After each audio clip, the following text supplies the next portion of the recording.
Il faut appuyer sur le bouton. C'est fait. Eh C'était bien, fait. vous avez Merci, la Monsieur parole. le Premier vice-président.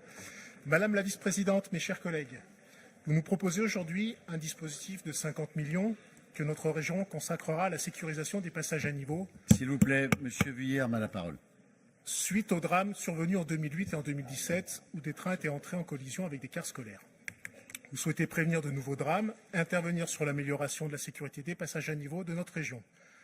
Nous souscrivons bien entendu à cet objectif, dans la mesure où il nous paraît essentiel que chaque collectivité fasse son maximum sur les compétences dont elle a la responsabilité pour garantir la sécurité des usagers et des habitants de notre région. Sur la forme quand même, 50 millions n'étant pas une petite somme, on regrette le manque d'informations sur ce qui vous amène à budgéter ce montant. On ne dispose pas d'une réelle programmation des passages à niveau ciblés et des travaux prévus. On n'a pas franchement de critères sur ce qui déclenchera l'intervention de la région, ni sur son calendrier d'intervention. On a un peu l'impression du vote d'une enveloppe à estimer au doigt mouillé. Sur la forme encore, le lancement d'un tel dispositif sur des compétences qui relèvent de l'État, sans attendre la tenue de discussions avec le gouvernement et l'aboutissement de négociations sur le sujet, nous semble comporter un risque. Nous souhaitons nous assurer que ce nouveau dispositif ne viendra pas valider un désengagement de l'État sur un sujet aussi important. C'est le sens de l'amendement que Jean-Michel Guerre défendra dans un instant, où nous souhaitons verrouiller un minimum de participation de l'État et ou de la SNCF sur des projets sur lesquels les régions souhaitent intervenir. Sortir de ces champs de compétences, pourquoi pas, mais si c'est pour permettre à d'autres de ne pas assumer leurs responsabilités, c'est non pour notre groupe. Sur le fond, la région souhaite mobiliser sa capacité d'investissement pour œuvrer à la sécurité dans les transports. Mais à force, on a un peu l'impression que c'est finalement le seul objectif que l'exécutif poursuit dans sa politique des transports.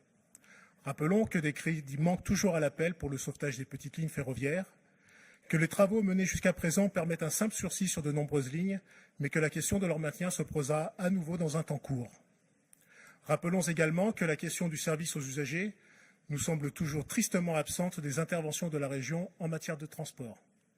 Pas assez de places assises, manque d'informations en temps réel, difficultés pour les usagers à faire valoir leurs droits auprès de la SNCF en cas de suppression de train ou de retard, fermeture de guichets ou réduction des horaires d'ouverture des gares, ou encore effet pervers du système de pénalité qui conduit la SNCF à mettre en place des stratégies d'évitement telles que des suppressions de trains ou la mise en place de cars pour les remplacer.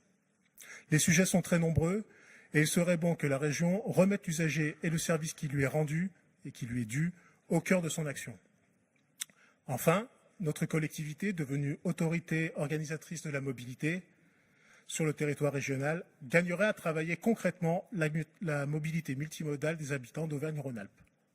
Quand on voit par exemple que la région propose, dans le volet territorial du CPER, que nous examinerons demain en commission permanente, de financer les parcs relais autour de la métropole de Lyon à un niveau 50% inférieur à celui de la métropole, alors que les enjeux de mobilité, de qualité de l'air, de facilitation des flux au sein de la métropole sont essentiels, d'autant que la région est censée être chef de file sur ce sujet.